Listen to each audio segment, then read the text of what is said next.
Welcome, Jim, and welcome Ian, and thank you for being here today. Thank you for having us. Could you briefly introduce yourselves?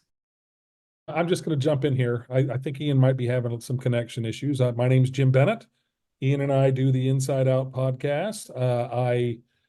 A lot of people know me for the reply to the CES letter, which Gustavo, you are translating into Spanish, are you not? Yeah, slow-paced, but working on it.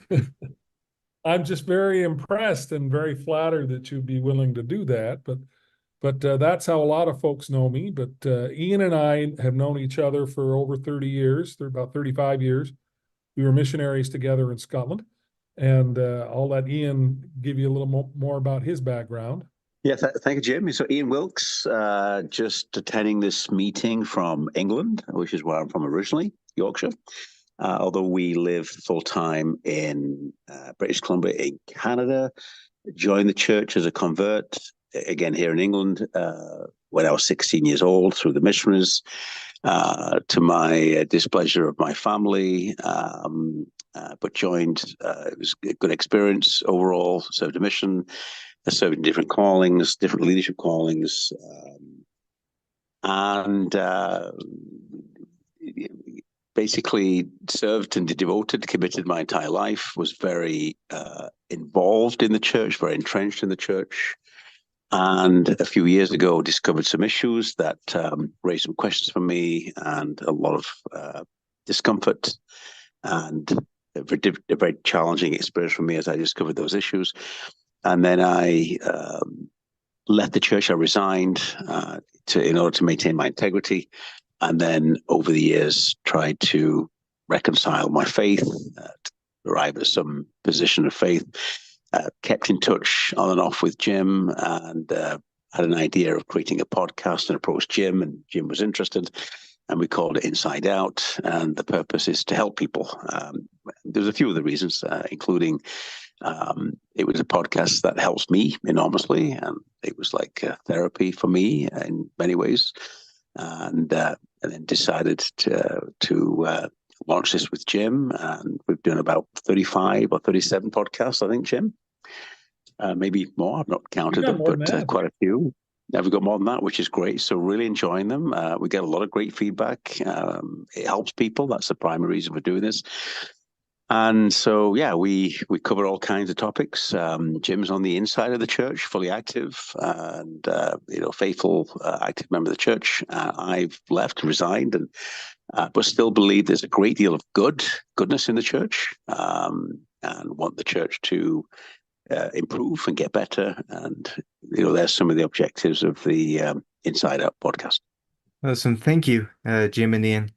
And I discovered the podcast a few months ago, and ever since then, and even in preparation for this interview, I've been trying to catch up as much as I can. And something that I really like about the podcast that I think is pretty unique is the dynamic between the two of you. Some people that I know who have done YouTube videos or maybe even debates and they talk about a topic, it's usually the believing member just trying to present all the apologetic answers, and then the non-believer sharing all the maybe criticisms to the topic or to those apologetics. Your dynamic is pretty different. So, for those who have not heard of the podcast or maybe don't know about it, uh, what would you say is the dynamic? It's not that. Why have you chosen to not do that approach? From my perspective, I think that you do not do the church any favors by refusing to talk about the hard issues. And there are so many podcasts out there that are adversarial, that are us versus them. And so you have the people inside the church that are just spending all of their time berating a straw man of what they think people who have left the church are like. And at the same time, you have podcasts out there that are very critical of the church and that don't give anybody any credit if they are actually staying in the church. I think the adversarial relationship between people in and out of the church is just a massive, massive problem. And particularly from the inside, we really don't have the tools to communicate with people on the outside. And it's been really interesting to me in my experience. When I started sort of entering this world, it was as an apologist talking about the problems with the church. And the emails I used to get were from almost entirely from faithful members of the church who thanked me for helping them through a faith crisis. But what's happened since I've started having these kinds of conversations, and particularly since Ian reached out and created this podcast, is that I get more emails from people who say things like, you didn't convince me to come back to church, but you helped me to better understand my family and friends who are still in. And there is a space out there that we ignore inside the church. It's the mixed faith marriages. It's the how do parents deal with children who have left. It's how do we talk to family and friends who have left. And so often, from the inside, we just don't. Sometimes those marriages end in divorce. Sometimes those kids are ostracized, and sometimes those friends are lost forever. And I just think that's a massive tragedy. And so what I think, and Ian can correct me if I'm wrong here, but what I think is so valuable about our podcast is that it models how these conversations ought to be taking place. Ian is an extraordinarily thoughtful and brilliant and spiritual guy who has left the church. And all of the goodness that Ian had when he was in the church is still there. He didn't become some kind of transformed, evil, wicked, desperately wanting to sin guy. And yet so many of the people who knew and loved Ian when they were interacting with him in the church now have decided that they can't do that anymore. And that's a massive tragedy. And that's something that I think we need to rectify from the inside. And I think building those kinds of bridges is the central purpose of what we're doing. Would you agree with that, Ian? 100%. I think you've articulated it really well. And just to add to what you've said, you and I, Jim, are from very different backgrounds. Your legacy, your history with the church. I mean, your grandfather is David O. McKay, on your mother's side, on your father's side, Heber J. Grant. You have extraordinary, deep spiritual and legacy and historical connections with, the restoration of the church. Is quite extraordinary. You're the United States. You've got a lot of experience in the church in the United States, and many would argue that the church is an American church. Inside, they would argue it's an international church. So your background is very different to mine. I grew up in a working class coal mining community in Yorkshire, where I am right now. Convert to the church. Our backgrounds couldn't be more different and distinct. And I think that adds to the dynamics of the podcast as well. You're active. I'm not. I think that's an important dimension. There are things that you feel strongly about the church, where the church is doing really well, and there are times where we agree and disagree on that, and we do so respectfully.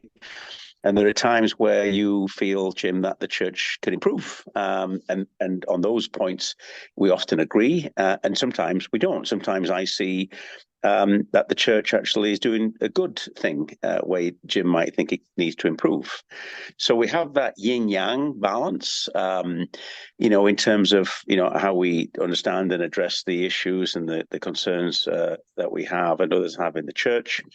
One thing that we do agree on, and it's the thread, if you like, that runs through the tapestry of our Inside Out podcast, and that is we believe the church is inherently good. We believe, for the most part, it's a good organization. It wants to do good, intends to do good. The members overall are extraordinarily wonderful, kind, loving, serving people, and that's our baseline. And we come at the look at the topics and the issues through that prism of hopefully positivity, but also when we look at the issues, the concerns, and problems with the church, we genuinely, sincerely want the church to improve. We even offer ideas, suggestions. I don't know if they're ever heard or understood by the church leadership, but we see opportunities for improvement, opportunities for growth. But overall, to Jim's point, that's very important principle and practice of maintaining good relationships with people who are in the faith, have questions, and creating a safe space for members who are active, who have got questions, concerns, doubts. We want the church and would encourage the church to create a space where people feel, again, safe, that they're not going to be labeled or misjudged or frowned upon by asking, legitimate questions. And also those people who are leaving or in the process of leaving and who have left, for them to do so with dignity and respect and kindness and love. There's no reason why we can't have good, positive relationships, with the church as people leave. We've said a few times that the church invests extraordinary resources to encourage and help people join the church. The missionary effort, etc., the membership effort, encouraging people to join the church is extraordinary. The resources to attract and retain members is significant, but the resources there for helping people navigate their faith and at times leaving the church, there is very little resources. It's clear that the church does not want, or doesn't make it easy, not for me at least, in my experience, hasn't made it easy for me to leave the church, especially losing out. My experience was I lost pretty much an entire community within a very short space of time, which is very, very painful for me. So the Inside Out podcast is intended to be positive, look at the issues from all angles. We have people coming onto the podcast who are active, very committed, very devoted, active members, and it's great to get their perspective. We have people who are navigating the faith, and we have people who come on who've left the faith, and they give us their perspective. And again, their stories are many positive experiences, and there are negative experiences. It's a mixed bag of different people, different backgrounds with different experiences. So we've got I agree. I think our Inside Out podcast is very unique, is very distinct. And I think it's for those reasons that Jim mentioned and the ones that I've just mentioned as well. As you have mentioned that you try to have these conversations, honestly, in my case, for many years, I encountered people in and out of the church that were only interested in debating. And as a teenager, I grew up convinced that that was the only type of dialogue that you can have with other faiths or people who have left the church. And as I started to see examples of this dialogue online, I I was very impressed and I tried to have that. Sadly, in my case, at least here in Latin America, I faced a lot of pushback when I've attempted to build bridges. So I wanted to ask you about that, about the reception of your podcast. Have you received any feedback from members or non-members? Do you think it's having the intended effect? The feedback has been almost universally positive, but a lot of it is from non-members or from former members. Although I've had a lot of positive responses from active members as well, but the criticism is almost universally from members. It's from the inside.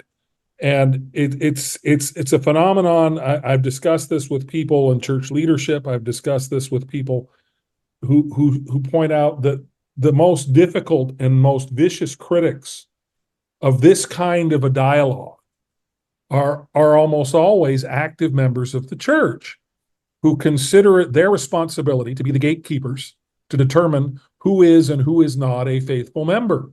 I was just on another podcast Mormonism with the mirth.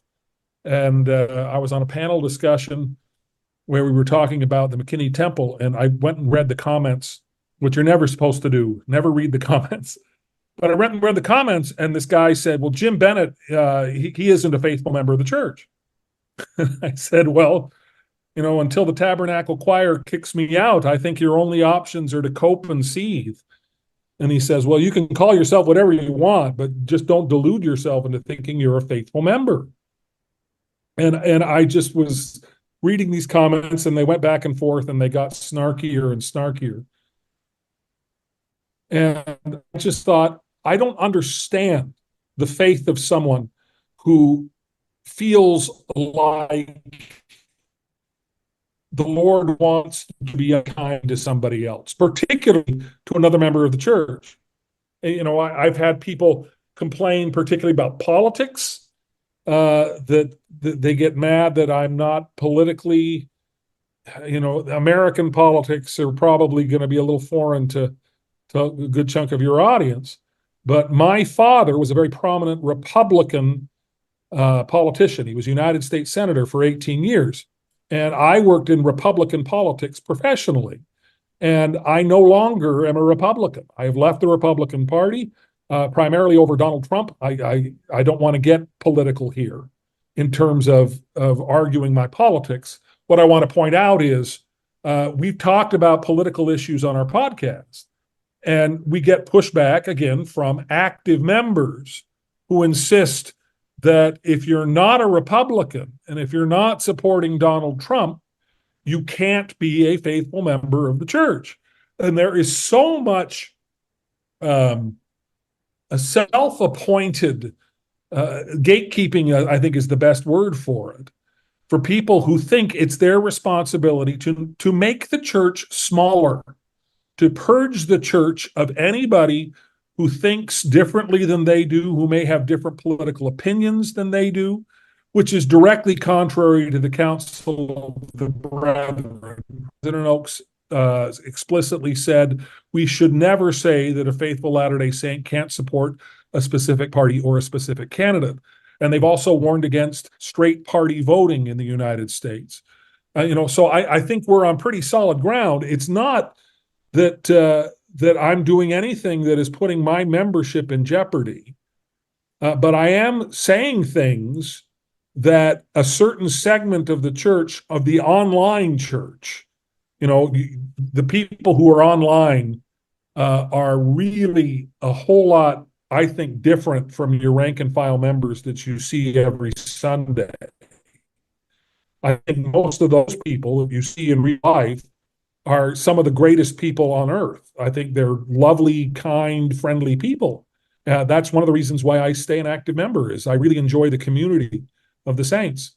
But when you go online, the most vicious and the loudest voices are this group of people within the church who I consider to be not just sort of the worst members of the church, but some of the worst people you could encounter, because they're so unbelievably vicious. So that's the reaction. The reaction has been almost universally positive, except for that sliver of people in the church who insist on this sort of rigid right-wing orthodoxy in order to be able to accept people as members. And I think that's directly contrary, particularly to President Nelson's peacemaker talk and to a lot of the things that we're being taught. The church is a worldwide church. And the idea that we're going to sift this based on our ideas of what's politically appropriate, and also, what we think a Latter-day Saint ought to think or believe or say, I think that the time has passed where that's even possible anymore. So that's my very long-winded answer. Ian, do you have anything to add to that? Yes. I attended a ward here while I've been over here in England. So I attended church here recently, and that's the first time I've gone to church. I attended church in the last 5-6 years. The ward I attended was one of the wards I used to attend when I was here, when I used to live in England. And it's a ward that knows me extremely well. It's in a town where I was born, and it's the same ward when I was baptized. And I know almost all of the members who've known me for 40 years since I first joined the church. And one of the lessons, after sacrament, we had the priesthood lesson. And during the lesson, the teacher basically, said very clearly that anyone who has left the church or is leaving the church wasn't ever really committed or devoted to Jesus Christ. I found that comment insulting, offensive, and hurtful. And I spoke up because in my life, I completely devoted myself to the church in every way. Committed, devoted, sacrificed, and did everything I could to be obedient and be a full and faithful member of the church in every way. I served diligently, faithfully in all my callings. I'm not trying to say I was perfect at all, but I want to be clear that I gave everything. I was a full tithe payer. I was a bishop. I've been a branch president when I was on my mission, and I served in a state presidency. And I've worked very closely with senior general authorities, including Elder Oakes and Elder Cook and other general authorities over the year. And I've completely, utterly devoted my life to the church until I discovered issues that really concerned me. During that time, all that experience and extraordinary number of hours that are countless, I developed what I thought was lifelong, solid, extraordinary, deep relationships. When I resigned, when I left, I learned very quickly how limited those relationships were and how shallow they were. I lost a community almost overnight. Almost everyone that knew me in my life, who was active in the church, have in some way disconnected or turned away from me and my family. At the ward that I attended recently here, again, these are members who've known me for a long time. Sadly, many of those members in the ward didn't come up to me or shake my hand. They weren't interested in talking to me. I did try to connect with some of them while I was there. It was clear from the look on the face, the behavior, their actions, that they weren't really interested in me, and they'd given up. They knew that I'd left, they knew I'd resigned. I think there's a difference between resigning and being inactive, in my experience. I think if you're inactive and if there's a prospect that you could be reactivated, then the church and the members feel obligated, committed to trying what they can to reactivate people. If someone has resigned, like I have, and is determined, as I am, in that decision, and it was the right choice, I think they've given up. And so it's clear in my mind that my relationships, my friendships that I thought were lifelong, were actually conditional upon my activity in the church, and that breaks my heart. That makes me very sad, and I've cried, I've wept over that, and it's been a very painful, difficult experience. And the church hasn't helped. Its behaviour and its actions towards me, and manifesting some of the members that I knew or thought I knew, has been quite hurtful. Hurtful comments been said about me and my family, quite cruel and unkind, and not at all Christ-like. Nothing to do with who Christ is or how he lived. And certainly these words that I've heard about me and my family wouldn't and didn't come from Christ or the Spirit. I can't imagine Christ saying that about me and my family, sadly. And so the church makes it very, I think it's the culture. It's in the actual culture of the members to behave like this, because I think if people leave, and when people leave, the church and many of the members, not everyone, I think they take it personally. I think they take it as a rejection, that when you leave, you reject the members. And that's not why I left. I didn't reject the members, but it's interpreted as a rejection of the members. So that relationship is now, those relationships, sadly, I think many of them are lost. And I repeat, the church, it doesn't make, you can't, it's difficult to leave with your dignity intact. And so it makes it very difficult to leave. So my experience has been very painful. It's been very emotional, but we have found peace and happiness.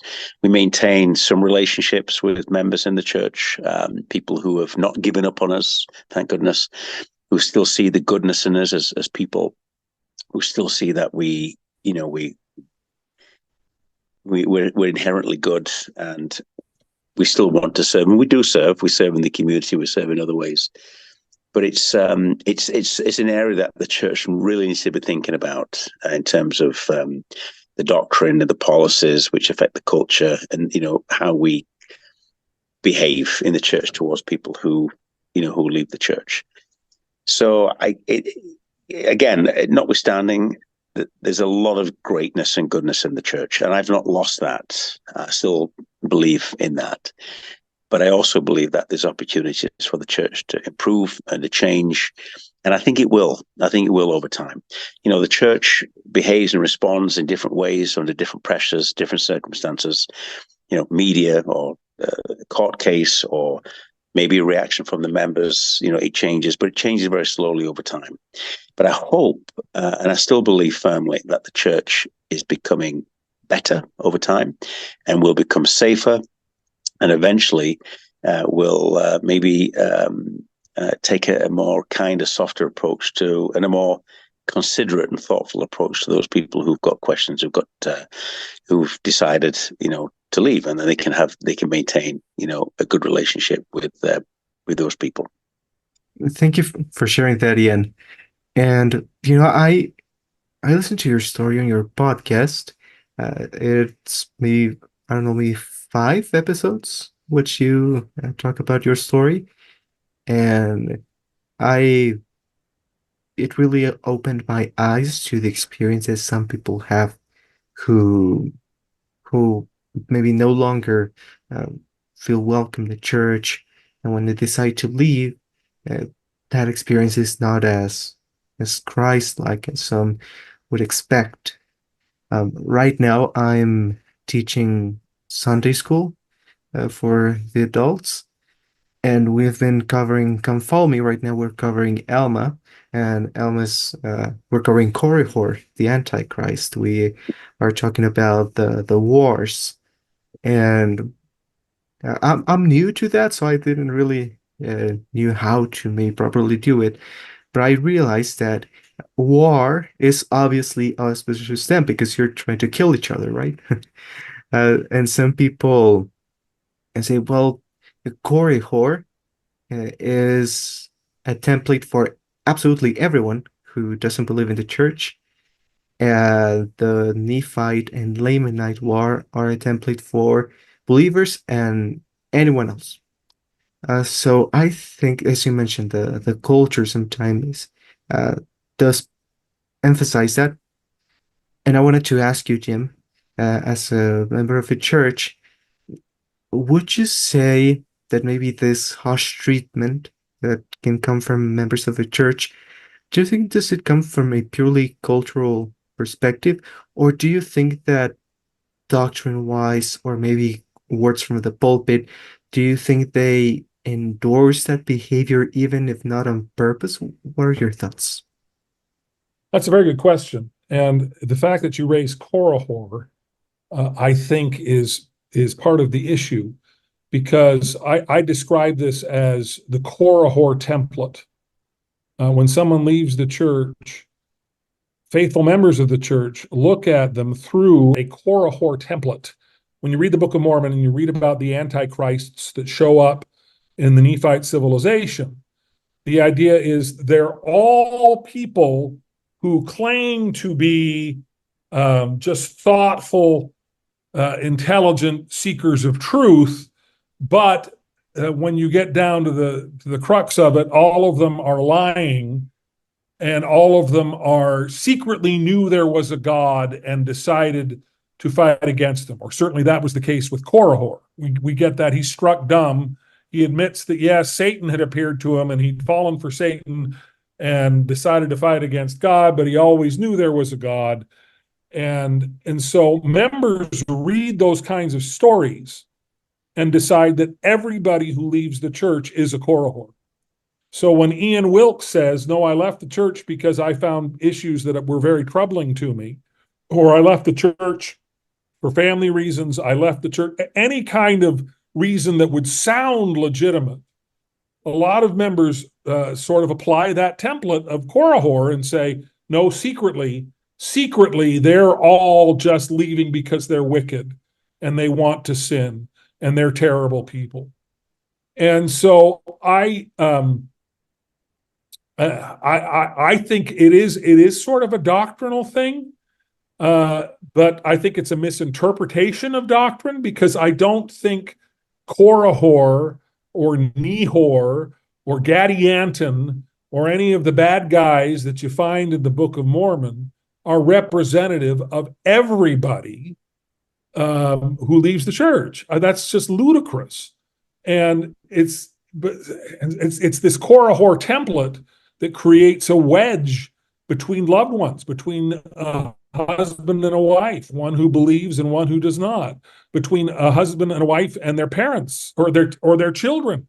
I mean, it's the messages that we are getting in General Conference have been vast improvements over the past, I think, in this regard. I keep coming back to President Nelson's Peacemaker talk because I think that was the most inspired message I've heard in conference in my lifetime. And he expressly talked about how important it is to reach out to people no matter where they are, no matter whether they agree with you or disagree with you. He talks about when somebody leaves the church or somebody comes home from a mission early, they do not need your judgment. And so I want to see more and more of that. But even President Nelson has sent some mixed messages in that regard, because the very next conference, he gave a talk where he said, don't take counsel from anyone who doesn't believe.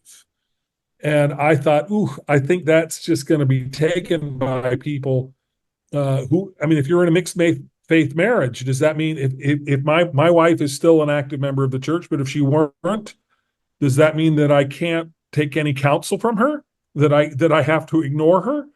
I don't think that's what President Nelson meant, but I think that's what some people heard when they heard that kind of a message. So yeah, there are cultural issues with this, but I do think that there is a doctrinal sticking point, and I think it's that Korihor template. Thank you, I would Jim. Oh, go ahead, Ian. Sorry. I would agree with that wholeheartedly. I was listening to Jim, and then I was reading some of the verses in Correo, reminding myself of that. It is, I think, when you leave the church, it can't possibly leave the church for any good reason. You're either lazy, you're committing sin, or you want to commit sin, you want to live an alternative lifestyle, or you really weren't committed or devoted to the church. In my life, none of those, in my opinion, at least, apply to me. When I left the church, as I mentioned earlier, I heard some pretty awful things said about me, and they said that I'd fallen from a great height, and someone on the stake presidency should really have known better, should have been wiser, that I've led my family down the path of unrighteousness, that Satan has got my heart.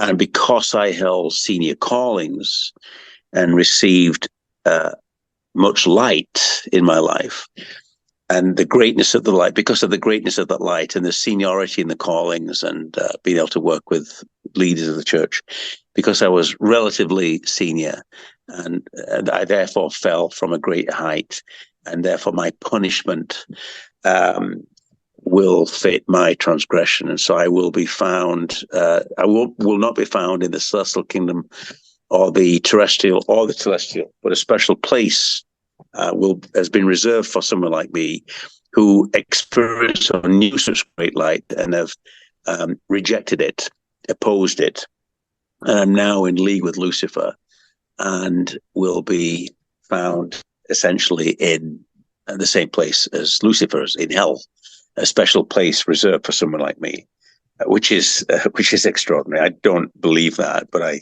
still think it's a very insulting and a very offensive gossip, if you like, which I heard within the first few weeks and months of me leaving the church.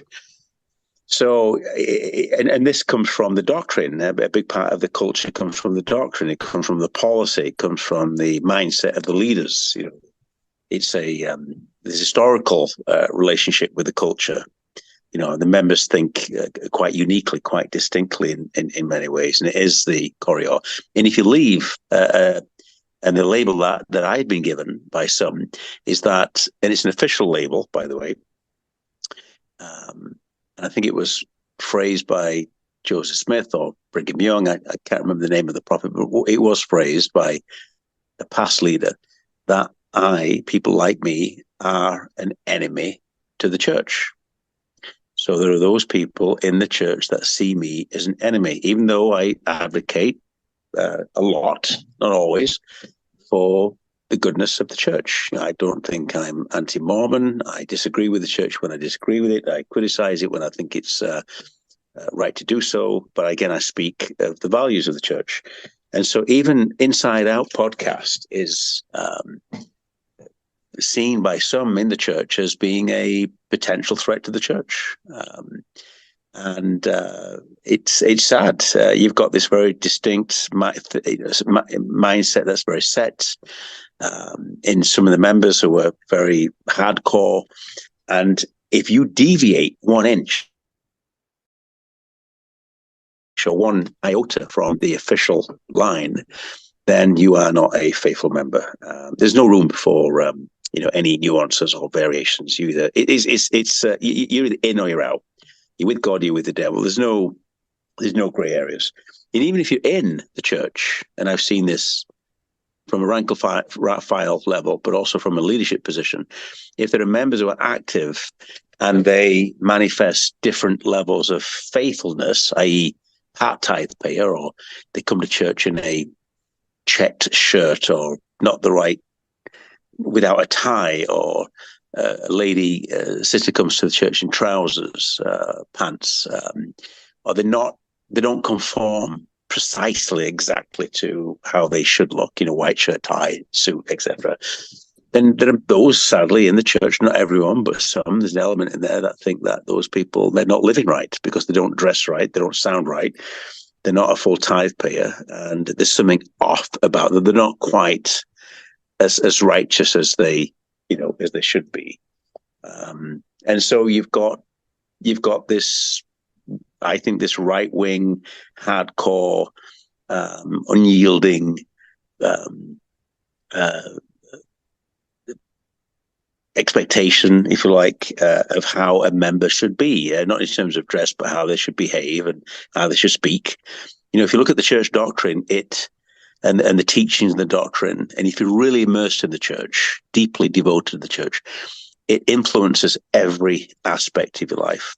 It shapes how you think, how you feel, what you say, what you don't say, what kind of questions you ask. It influences how you dress. It influences your and affects and impacts every aspect of your life, from waking up, from your prayers, even the content of your prayers, everything. There's no part of your life that the church and religion in general, not just the church, doesn't impact a faithful, devoted member. It controls and influences and shapes and informs, I think, every aspect of the life. And if you're not church broke, or you're not as conforming to every single aspect of the church, then you are not seen by an element of the church, at least, to be as committed, as devoted. And then again, there are different degrees of and levels of faithfulness. I think that's partly to do with the doctrine, again, like celestial kingdom, and the 3 levels in the celestial kingdom, right? And then the terrestrial and the celestial. And, there's space there for everybody, apart from someone like me, who is, amongst the worst. I'm considered to be an apostate. An apostate definition is anyone who doesn't follow the doctrine to the letter, not just the spirit. Somebody who has to accept every fundamental principle and teaching of the church, even those principles where the church now, the deep teachings where the church now is trying to quote disavow, end quote, its position with earlier teachings like race and the priesthood is an example. And so yes, I think the history, the policies, the doctrine, the correo example is a really good one. And if you look at that scripture in correo in verse 17, it's interesting. And I remember asking a question about this in the state presidency. It's in verse 17. It says in Alma 30, verse 17, it says this, and it says, "And many more such things did he say unto them," speaking about correo, "telling them that there could be no atonement made for the sins of men, but every man fared in this life according to the management of the creature. Therefore, every man prospered according to his genius, and that every man conquered according to his strength. And whatsoever man did was no crime." Well, I don't never taught that, but I did say that and teach that our performance or our success in life is, in a big way, governed by how we manage ourselves and how we prospered in terms of, it says it prospered according to our genius. Well, I'm an advocate for education. You go get a degree, go learn a trade, become a master of something, develop your intelligence, and you can succeed according to that strength. And the Lord teaches that. So when I taught things like that, I think I was probably labeled as a bit of a correo as well. And this was a time when I was had concerns and doubts about the question. So, and again, I referenced earlier that anyone who's got doubts can't ask questions. Once you cross that threshold in the church, and this is how I felt, you cannot ask certain questions because you're judged or labeled to be unfaithful. I was asking questions in a senior leadership calling, and I was pulled aside and told, President Wilks, that's not the questions that we need to be asking. And so I felt unsafe in that calling. I can't imagine how others felt. And so you sit there, you hear this information, and if you have a question, you have to bite your tongue. And I couldn't do that. It was killing me. I mentally, emotionally, my mental health was suffering, and I couldn't sit there. And having read certain facts. If you look at the essays, the church has published 12, 14 essays. I tried talking about the essays, which the church had published and put on the website, albeit they made it difficult at the beginning to find those essays. And I remember talking about the race and the priesthood essay that just came out, which I thought was great. Finally, the church had acknowledged that past leaders, like Brigham Young and others, I think they referred to that, had made mistakes about the doctrine and position on race and the priesthood. The church published the essay on that in October, November 2013. I tried to talk about that and was quickly and firmly shut down. And so it's very difficult to have that, to feel that freedom and safety to be able to ask those questions. And so I think the church has got a long way to go still to be able to create those safe environments where someone like me would return.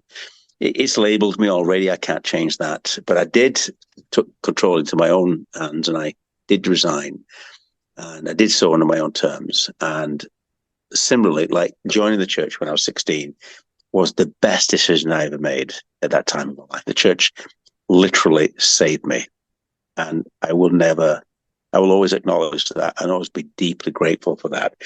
At the same time, in contrast, the best decisions I made was to leave the church in order to maintain my health, my mental health, my family, my integrity, which is so important to me, and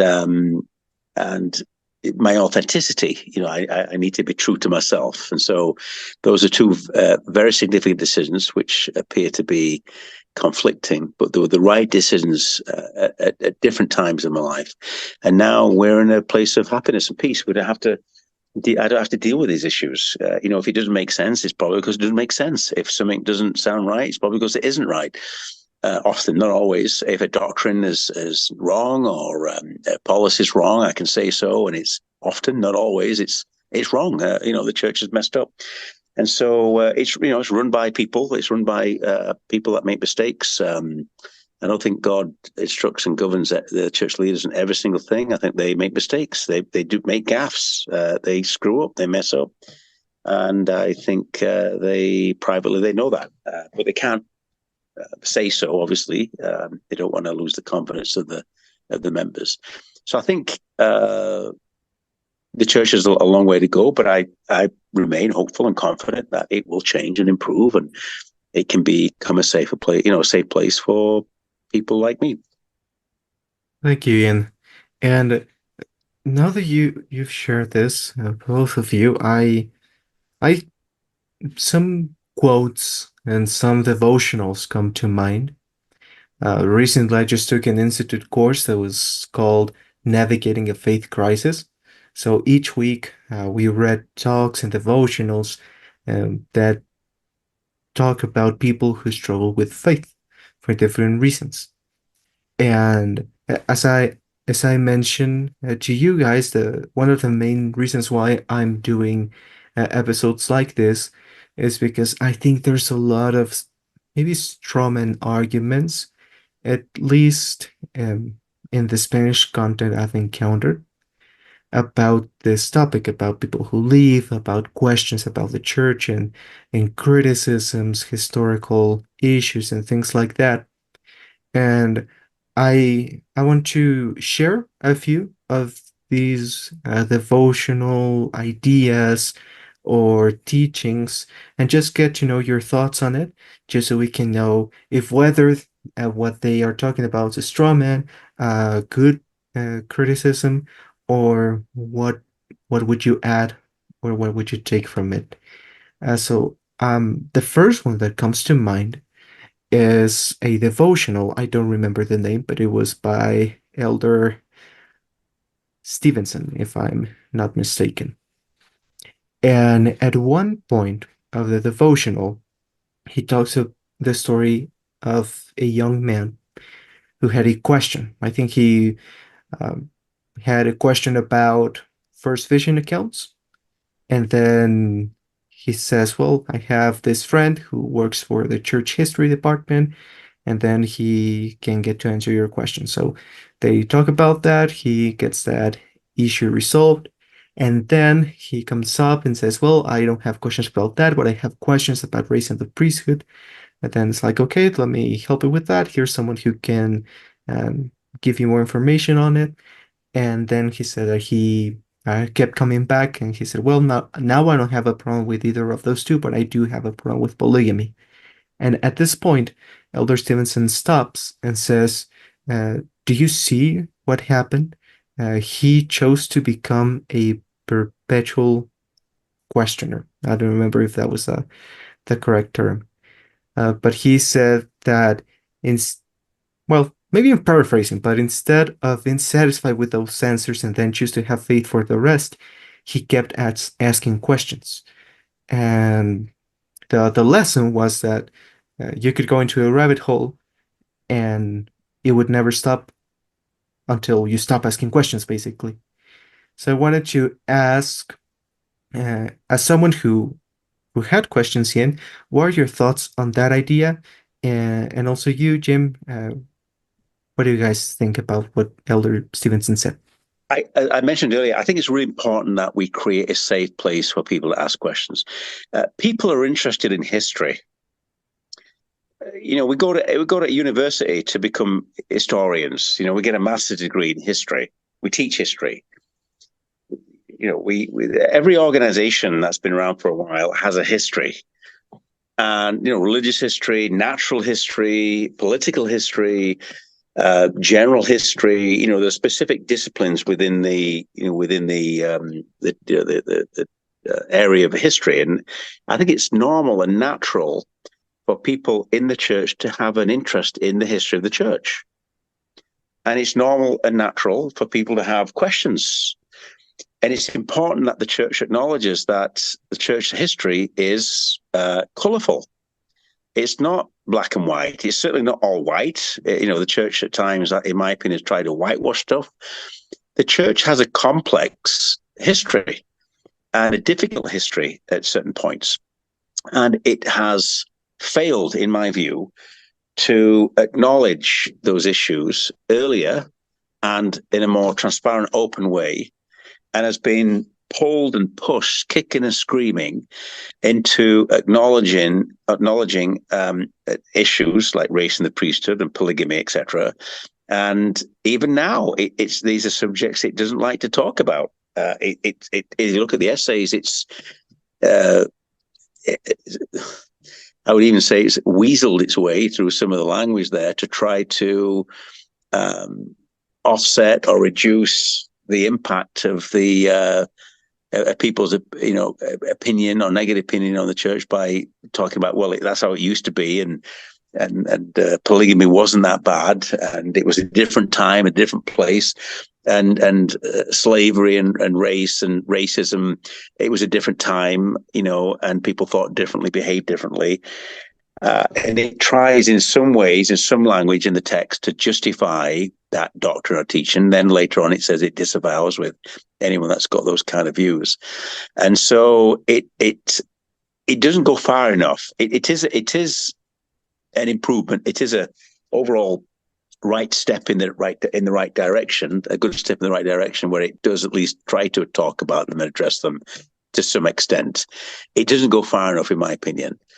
And so if it was more transparent, had it been more transparent and open and said, look, we've got issues, these are problems, these were people we saw in the church, they had some answers, there was lots of things that they didn't know and understand, they lived at this particular time, they were wrong, they made mistakes, here's the history.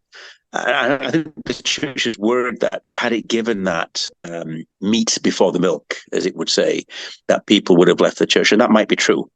But now look what's happening. You've got the internet, you've got people leaking information, you've got people like me who've held senior callings, you've got people who've held even higher callings than I have, who've seen things that even I haven't seen, and are talking about them, on podcasts, etc. And the church has failed to be transparent and accountable, and it still struggles with people who've got questions. And it's just weird, because it's normal and natural for people to ask questions about the church history. I would love for the church to have a more balanced view in terms of create a gospel topics class to talk about the issue of the church. I've met people here who I've known for years, 40 years, in my stake and ward here where I came from, and they don't know about the essays. That might shock Jim even here. Or they know about them and won't read them because it's not seen as being faithful. So the church has got a real problem with transparency and accountability, and it should encourage questions. I think when it's open and honest, and it encourages questions and open dialogue, and say, yeah, we made a mistake, it was wrong, we got that wrong. I think that for many generates respect and understanding, and said, yeah, we got it wrong, but look at us now. We've improved so much, and we've come a long way, and we were learning and we were growing, and some leaders made mistakes. Elder Uchtdorf said that in his talk in October 2013, that past leaders had made mistakes. But I think the church is still yet to mature to a position where it can encourage questions. I mean, that's an interesting word, isn't it? Would it encourage questions of regarding its history? I think we're a long way off that. But if you ask too many questions, and certainly too many of the wrong questions, then you become this, what was the term that you used? This repetitive questioner, this eternal questioner, always asking questions. But that's what historians do. That's how we learn. That's how we learn about the sciences. That's how we learn about the engineering that I'm involved in. That's how we learn about technology, by asking questions.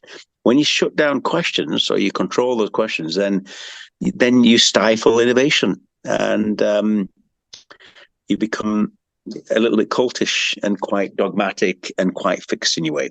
That's my response to that.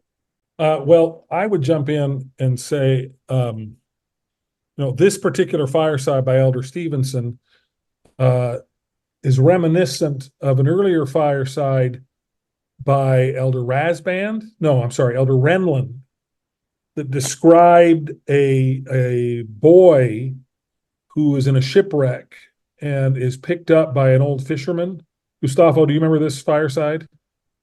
Does it Yes, sound in familiar? fact, I think it's the same fireside. I think Oh, I this is the confused fireside. them. So this is not Elder Stevenson. This is Elder Renlund, Yes, I think that's him because I and he also gave remember this reading about the fireside with boat. his wife. This is sort of a very famous fireside, and it came on the heels of a talk by Elder Corbridge, who's a 70, and he gave a talk where he talked about the idea of primary questions and secondary questions. Don't ask the secondary questions until you've answered the primary questions. And the primary questions involve, is there a God? Is Joseph Smith a prophet? Is the Book of Mormon true? Is the Church of Jesus Christ of Latter-day Saints God's church on earth? These are the primary questions. And the secondary questions all go away once you answer the primary questions. And the problem with that is that Elder Corbridge, with all due respect, doesn't have control over what somebody considers a primary or a secondary question. If I'm online and I start reading things about polygamy and I start reading about how Joseph Smith treated his wife Emma with regard to taking additional plural wives, and I find that problematic, as many people do, and I take that question to somebody, you don't get to say to me, that's not a primary question. You should be asking these questions instead. Also, the primary question, is Joseph Smith a prophet, is not going to be answered positively if my only exposure to Joseph Smith is something that I consider to be deeply problematic. So one of the things that I have found as I've sort of started this journey in terms of my own faith and in terms of who I talk to about the church, one of the things I keep hammering home is the idea that we have no choice. We have no choice but to hit every question head on, confront all of the difficult questions head on. I think we can do that and come out with a stronger faith on the other side. But the problem is we refuse to do that. We demonize the questioner instead of answering the question. And we create not just a faith crisis, we create a trust crisis. We create a crisis in trust, particularly among young people. If you're a teenager and you've been active in the church all your life, and then you stumble on something on the internet that just discombobulates your world, and then you take it to your church leader and you say, I just found this information about Joseph Smith and I don't know what to do. And your leader tells you, that's from Satan. How dare you? You shouldn't even be asking those questions. Ask the primary questions first. I mean, what happens is you create distance between the institutional church and your leaders and the people who are desperate to stay. I mean, I've told the story over and over again of my experience when I was at the University of Southern California, and I read a copy of The God Makers, which was the big anti-Mormon book at the time. And my faith was shaken. I was terrified. I didn't know what to do. And I took my questions to people who were kind to me and patient with me and helped me work through them together.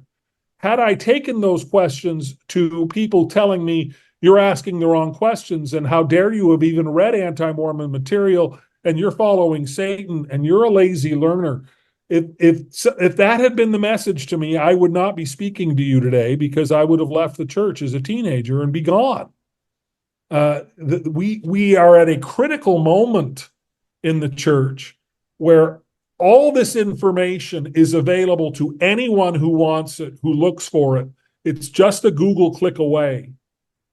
And we can't respond to it by waving it away, telling people not to look at it, or if they do look at it, telling them that the problem is them rather than their concern. We don't have that luxury. I think we did have that luxury when I was a missionary 35 years ago, when there was no internet and there was no real way for anybody beyond a serious scholar to find out issues like this. But we don't live in that world anymore. And so Elder Rasband's, I keep confusing Elder Rasband and Elder Renlund. It was Elder Renlund who gave the fireside, Gustavo, that you're referencing. That fireside, it was equally frustrating to me because the entire model, the entire metaphor of the boy who comes into the fishing boat's a little beat up. He's given a canteen. What he really wants is Perrier. He's given a canteen of rusty water. And so rather than do that, this stupid kid just jumps over the side of the boat and gets eaten by a shark. He didn't say he gets eaten by a shark, but there was an illustration. This was all that there was these cartoons, and there's this illustration of the kid. And as he jumps out, you can see a shark fin out in the distance.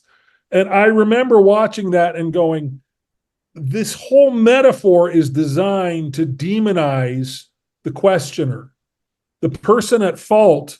The problem is you asking questions. That's the problem. The problem isn't anything you're asking questions about. That can be entirely dismissed. You're asking the wrong questions. You shouldn't do this.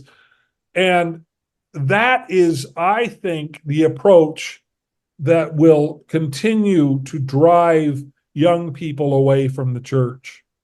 Because over and over and over again, the young people that are leaving, they're not like Ian, they're not like me, in that, if I were to leave the church, it would be a wrenching, it would be ripping out just a lifetime of roots and heritage from generations, and it would just be gut-wrenching and difficult. And that, I think that's exactly, Ian doesn't have that same kind of, generational legacy, but he has a lifetime of devotion.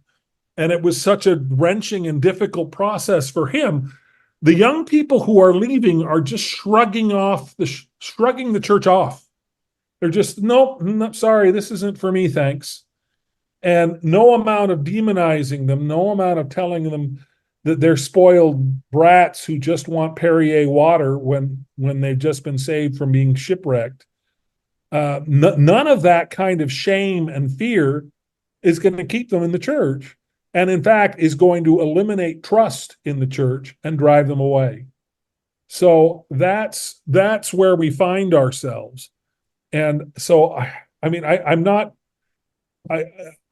Renlund has given some of the most wonderful talks in conference that I have heard. He's a lovely, lovely human being. He is a devoted disciple of Christ. He is an apostle of the Lord. I also think that his approach here is not one that is proving effective, because this was given a few years back now. I think this is like at least 3 years ago. And you're still seeing this kind of departure from the rising generation. And it's not a departure that is being stopped by these kinds of metaphors and these kinds of lectures that, hey, the problem is you. The problem is you just aren't asking the right questions. You just aren't accepting the church and embracing the church. And the response is not combat. The response is, oh, really? Well, no thanks. And off they go. And they leave the church and they don't look back. And that's what's terrifying. That's, I think, the biggest challenge we have in terms of building the kingdom going forward is, okay, this doesn't work, guys. It just does not work to shame the people who leave, to shame the people who question. We have to take a different approach at helping people confront their doubts and answering their questions with respect and meeting them where they are. If somebody has a question and you come back and say you're asking the wrong question, I would say to them, well, it's the right question for me. And if you don't have an answer for me, then I'm going to go somewhere else, or I'm certainly not going to come back to you, and I'm not going to come back to the church. So that's the challenge we have, and that's the approach that I think Ian and I are are attempting is to just confront all these issues head on, follow the facts wherever they may lead us, and take people where they are. You know, when we have people on our podcast, some are they run the gamut. People who have left the church, people that are sort of lukewarm about the church, people who are still fully invested in the church and love the church. You need to accept people where they are, and you have no choice. The church has no choice. We have no choice but to confront all of the difficult issues that are driving people away. Thank you, Jim. And now that we've talked a little bit about this, it reminds me of one of your newest episodes, uh, and in which you, Jim, read from a book that we're working on. Could you tell us a bit about that? Sure. Yeah, I feel Ian was traveling and we couldn't connect, and so I ended up just sort of reading this. I finished a draft of this book, and I'm not quite sure where to go with it. It's called Fallibility, a Love Story. And I think that the central problem that we have in the church at the moment is the false doctrine of prophetic infallibility. The old joke is that Catholics teach that the Pope is infallible, but Catholics don't believe it. Mormons teach the prophet isn't infallible, but Mormons don't believe it. We do not believe in infallible leaders. We do not believe in infallible scripture. We do not believe that infallibility and perfection are part of the mortal experience. And so I try to frame this in my book as a feature, not a bug.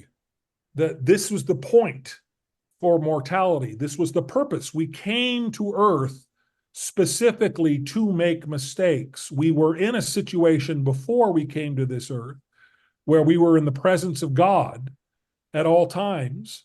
And so therefore we didn't have to make any decisions for ourselves. We didn't have to navigate good versus evil. We didn't have to struggle. We didn't have to do anything. And each of us essentially, we took the place of Adam and Eve. I mean, this is the thing, I frame it as, you know, when we go through the temple, for so much of my life, I had thought of Adam and Eve as, okay, this is a historical story. This is a story of the first people. And it's become more and more apparent to me that no, this is a story about me or about you, about every individual. We're supposed to liken ourselves to Adam and Eve. And we all lived in the garden in the presence of God. And we all deliberately chose, just like Adam and Eve, to leave the presence of God and experience sin, experience pain, experience separation from God in order for us to be able to learn and grow in the process. Fallibility is the very central essence of what the mortal experience is supposed to be. And agency and infallibility are wholly incompatible. You cannot have agency and be infallible. And at no point is anybody's agency extracted from them. That includes prophets.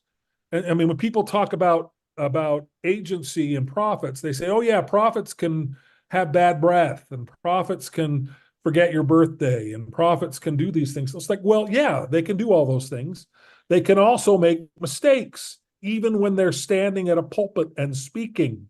And that, oh, that's too far. No. That the prophet will never lead you astray, whether by my own voice or the voice of my servants, it is the same. Both of those statements have been wildly taken out of context at every level of the church.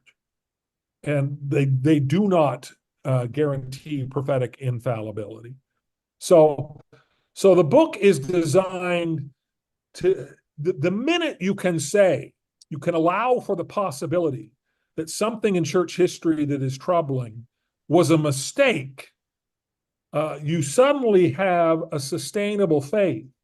For instance, I can quote to you things that'll turn your hair white as my hair, I guess, that Brigham Young said on the subject of race. Brigham Young said horrifically terrible racist things. He talked about the idea that if you mix your blood with the seed of Cain, the law of God, which will always be so, is death on the spot. Well, that's garbage, and we've disavowed that as garbage. But if you can't say, well, geez, Brigham Young was just really wrong on that point. He got it wrong. If you can't say that, then you have to contort yourself into all kinds of mental pretzels to figure out some way to justify it. And fewer members of the church are willing to do that. Members of the church look at that and go, I don't want to stand with that kind of a sentiment. I mean, I've been taught Brigham Young as a prophet, and Brigham Young brought the saints west, and he held the church together after Joseph Smith died, and he did a lot of really remarkable, wonderful things. But if I also have to say that he was perfect and that he was inerrant, and that when he spoke about race, that he was reflecting the mind of the will of the Lord, and that the Lord is a racist, not Brigham Young, if I have to do that, I'm not going to do that. And the rising generation, particularly, that aren't as invested in the church, just say, I don't want to be involved in a church that tries to pretend that's okay. And so the church would be so much healthier if we'd be willing to admit our mistakes. And the good news about it is that the church's theology, the church's doctrine, allows for it in ways that other Christian groups do not. We have a theology, we have teachings. The restored gospel is rooted in the idea of agency, and agency and fallibility go hand in hand. You can't have one without the other. And so my book is an attempt to frame the restored gospel as a love story about fallibility. It shows God's love for each of his children, that he allows us to make mistakes. We came here in order to make mistakes, and he provided a savior for us to pay for that education. And when you think how dearly Jesus paid for our spiritual education, you start to recognize just how important fallibility really is. So Thank you, Jim. And the reason why I asked you about that is because I think that, at least in my case, for believers, that opens the idea to even be willing to talk.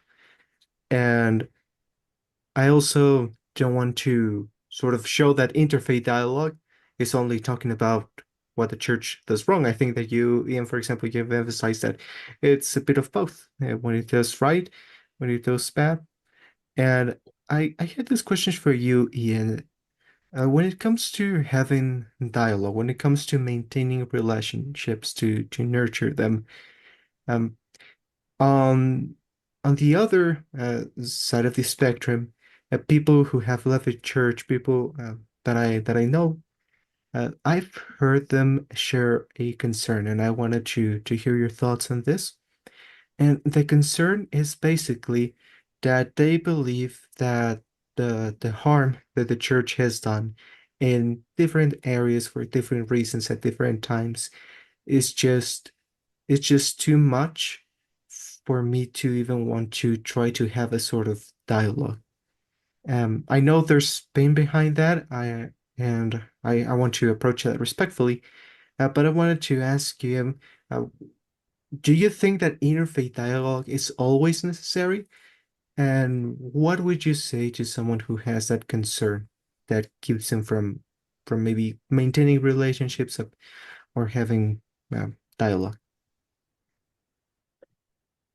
Well, that's an interesting question.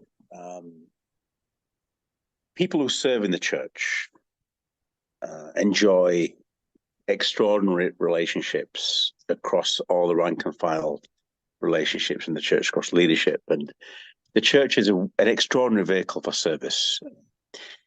There's no way I would have been able to serve or extend my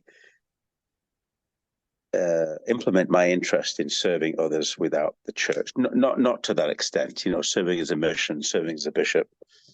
And so these are, relationships are forged over many years. When you're a bishop or a leader in the church, members entrust the bishop with some of the most personal and often the most difficult personal issues. And they talk and open up to someone they can trust, hopefully, and they share their innermost feelings and thoughts. They shed tears. They express love.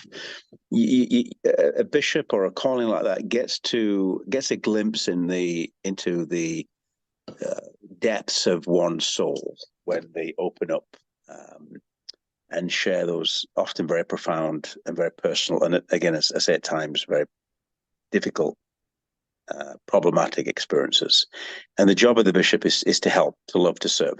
So even though the bishop might not have all the answers, those experiences forge extraordinary relationships on a very, very personal level.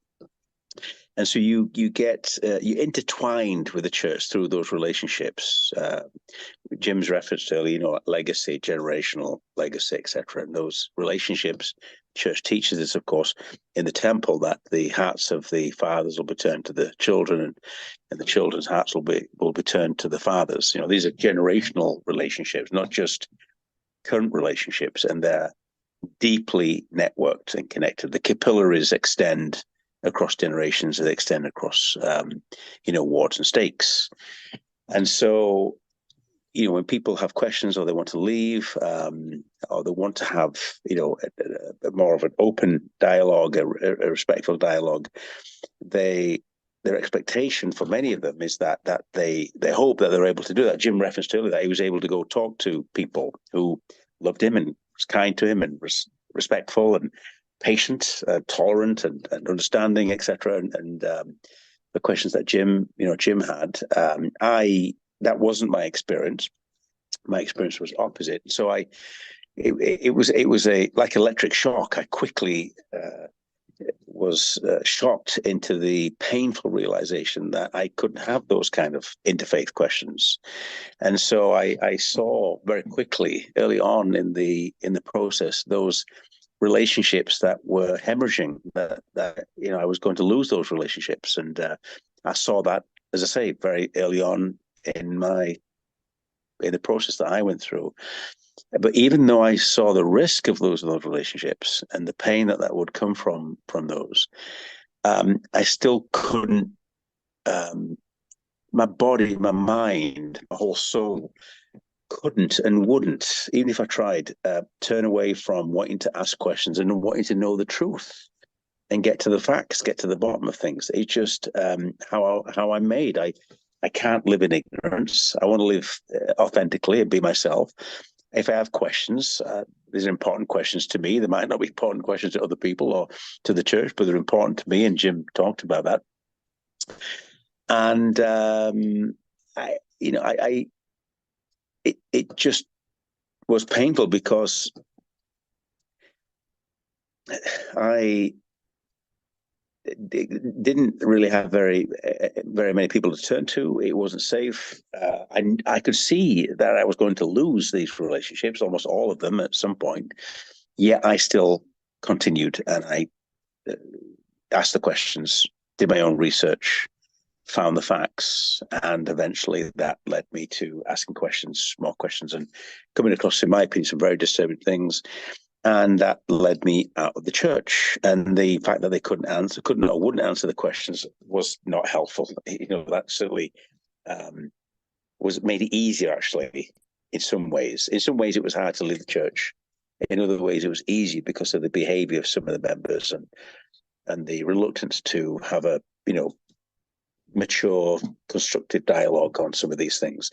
And so being able to talk about, interfaith questions and other all the kinds of questions, that just became impossible. I remember one time I was in church and I'm on the stake presidency and I'm in a priesthood lesson, and I asked a question about I think it was the race in the priesthood, actually. And I was even the looks and the behavior in the lesson.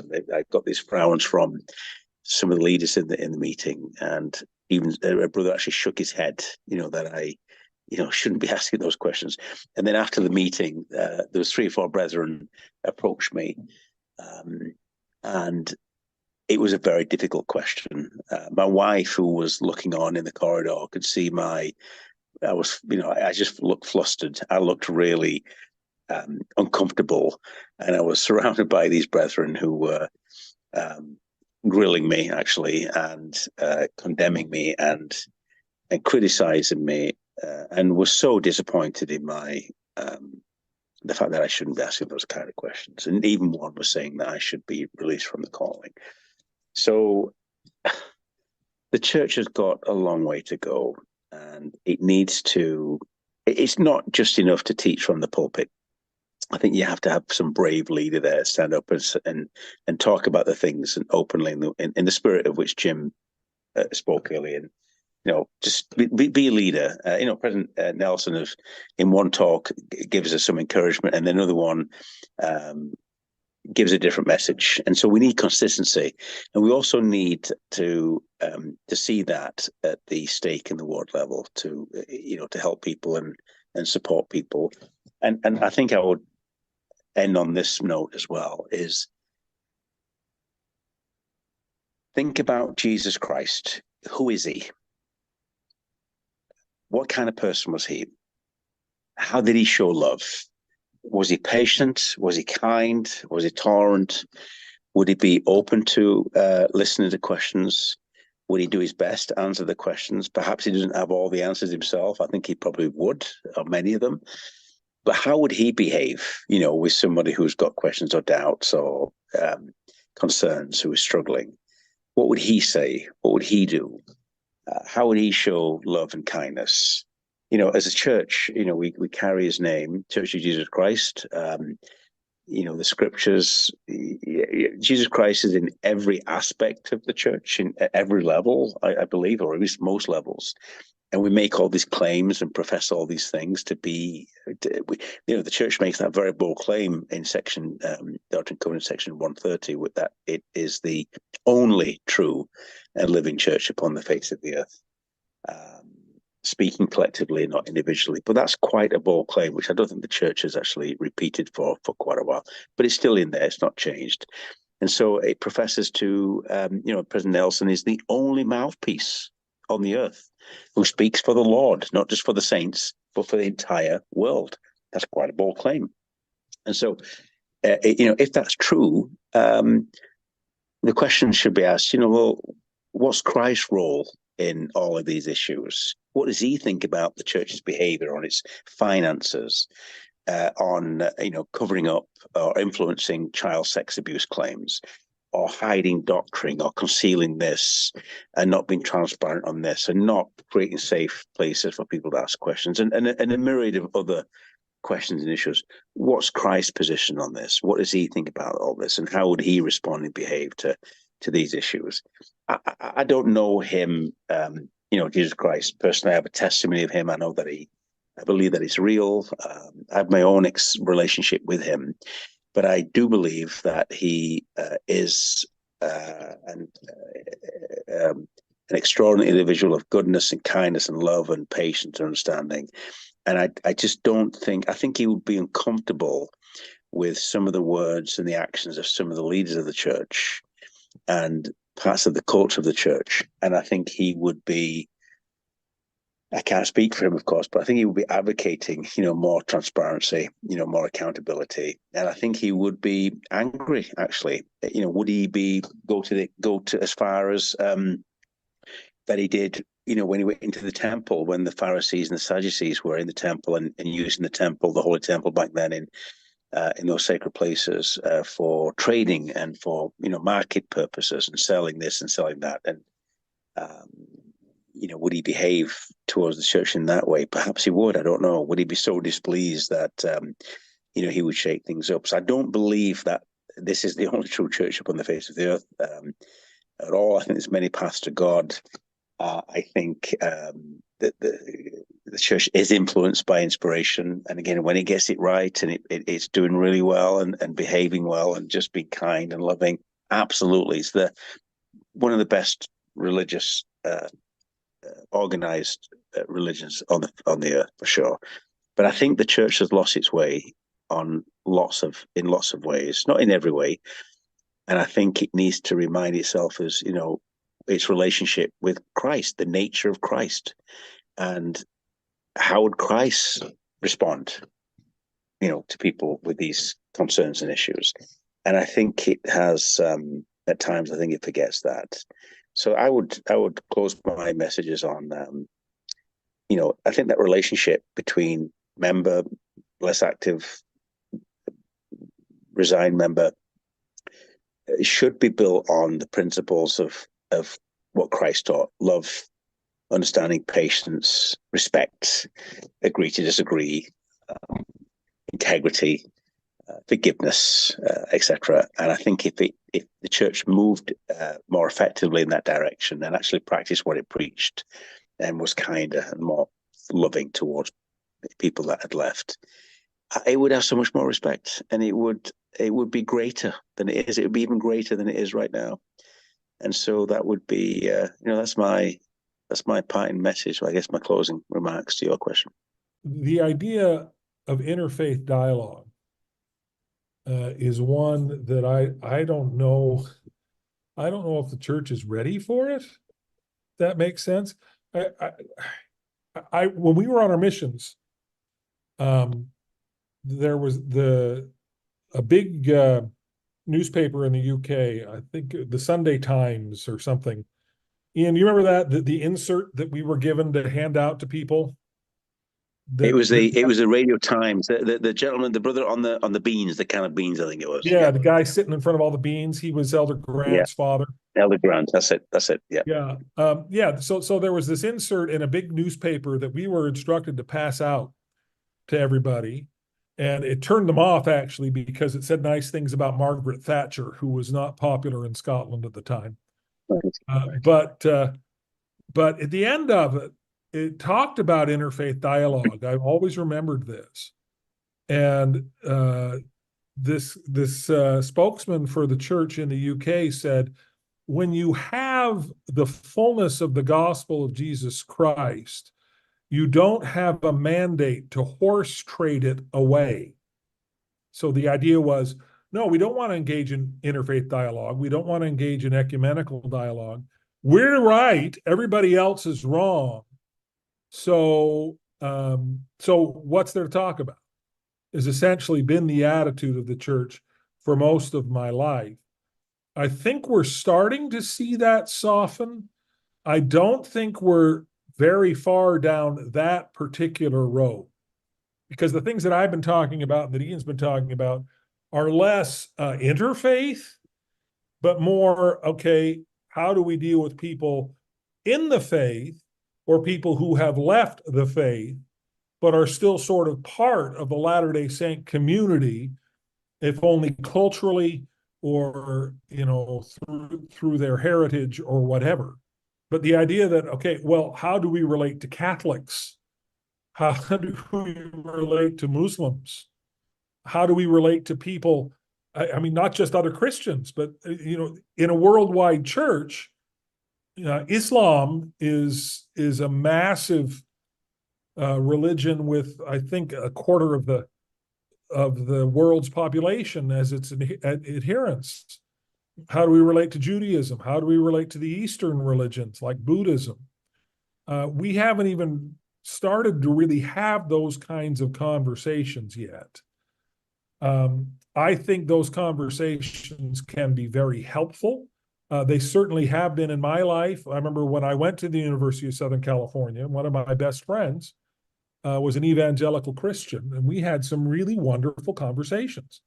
And a lot of them involved me trying to convert him and him trying to convert me. And those weren't wonderful conversations. Those got kind of exhausting. And when we both kind of figured out, okay, yeah, we're not converting each other, then we were able to have sort of open and honest conversations. And it was really sort of lovely to discover how much common ground there was. This guy has since become a Catholic, and we've had some interesting conversations since. And, at one point I had a book called Are Mormons Christians? By Stephen Robinson, BYU professor. And I gave it to my friend, and he wrote all kinds of really helpful comments in the margins. that helped me understand why anybody would say Mormons aren't Christians. And I thought, geez, I've never been taught this in a church setting. I've never had a conversation like this in a church setting. In a church setting, the conversation is always, the church is 100% right, and anybody who thinks otherwise, it's the Korihor template all over again. And it was really refreshing to me in that experience to go, oh, geez, this is what they're saying when they say we're not Christians. They're not being Korihor. They're saying, okay, we're not part of the historical Christian tradition, which is true. We don't believe in the Trinity. That's true. I mean, there are all of these kinds of things that they're applying their own, idea of what these words mean to the way Latter-day Saints use them and say, well, you're not part of this tradition. And when you're able to sort of meet them on their ground, you can have productive and positive conversations. We are seeing, at least in the United States, a really interesting and I think troubling phenomenon with regard to interfaith dialogue. Having been a political guy from way back, in the United States, one of the most powerful movements is what used to be called the religious right. It's now called, I think, Christian nationalism.